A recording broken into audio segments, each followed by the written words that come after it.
But now, he is at home with his mother. In front of him, there is Saint Joseph, who is smiling lovingly.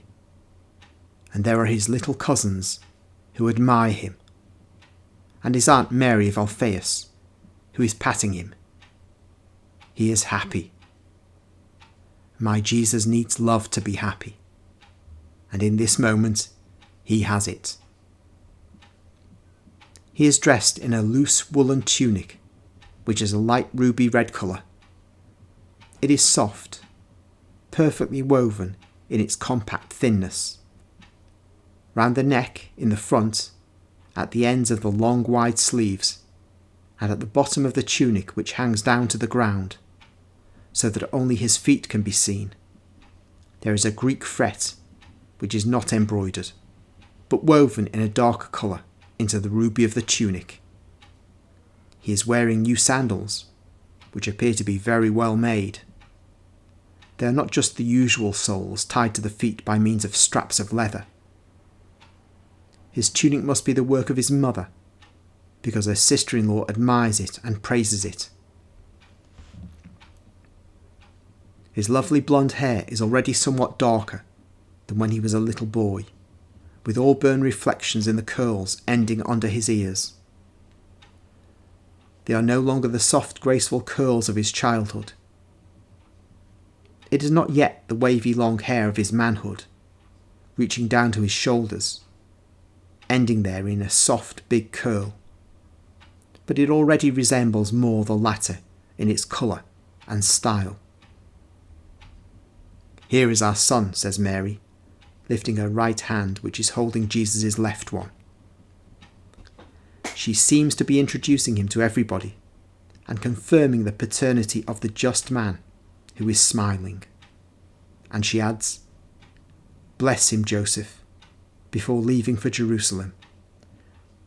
There was no ritual blessing for his first step in life, because it was not necessary for him to go to school. But now that he is going to the temple, to be proclaimed of age, please bless him, and bless me with him.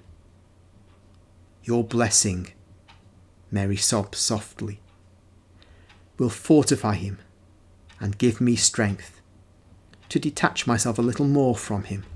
Mary, Jesus will always be yours. The formality will not affect our mutual relationship.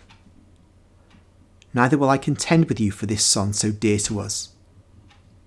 No one deserves as you do to guide him in life, O my holy spouse. Mary bends down and takes Joseph's hand and kisses it. She is the respectful, loving spouse of her consort. Joseph receives the sign of respect and love with dignity. He then lifts the hand which she has kissed and lays it on the head of his spouse and says to her, "Yes, I bless you, O Blessed One, and I bless Jesus with you. Come to me, my only joys, my honour and essence of my life." Joseph is solemn, with his arms stretched out and the palms of his hands turned down above the two heads which are bent down, both equally blonde and holy. He pronounces his blessing. "May the Lord look upon you and bless you. May he have mercy on you and give you peace. May the Lord give you his blessing." And then he says, "And now, let us go. The hour is favourable for the journey." Mary takes a wide, dark brown mantle, and she drapes it on the body of her son. How she caresses him in doing so. They go out. They close up the house. They set off.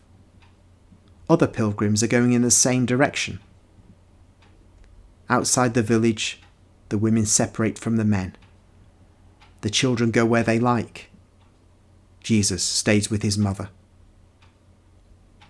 The pilgrims go along through the country, which is so beautiful in the happiest springtime, and they sing psalms most of the time. The meadows are fresh, and the crops are fresh, and the leaves on the trees have just begun to bloom. You can hear men singing in the fields along the roads, and birds singing their songs of love among the branches of the trees. Clear streams reflect like mirrors the flowers on the banks, while little lambs are jumping about near their mothers. Peace and happiness under the loveliest April sky. The vision ends thus. Just worth noting, in case there's any feeling of confusion here, when the vision opened, the vision that was given to Maria Voltort on the 19th of December 1944, it's described as being in the depth of winter. And that's the scene with the Blessed Virgin Mary preparing the garment for Jesus, and she's with Mary of Alphaeus, who's been helping her. But at the end here, we're in spring. But you may remember that we had a point where it says, on the 19th of December 1944, that is, and the vision comes to a halt, to start again with Jesus, who is now 12 years old, setting out for Jerusalem. So in that period, between the halting of the vision and Maria Voltort seeing Jesus again, there must have been several months, because as you've seen at the end of this vision, which was given on the 20th of December 1944, that is the next day, we have springtime.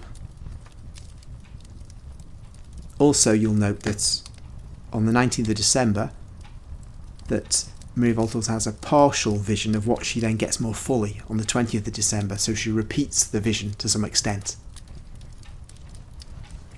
Anyway, that was just for those who might be wondering how it was starting off as being in winter and ending up being in springtime. It was that gap of several months which is evident from the vision halting.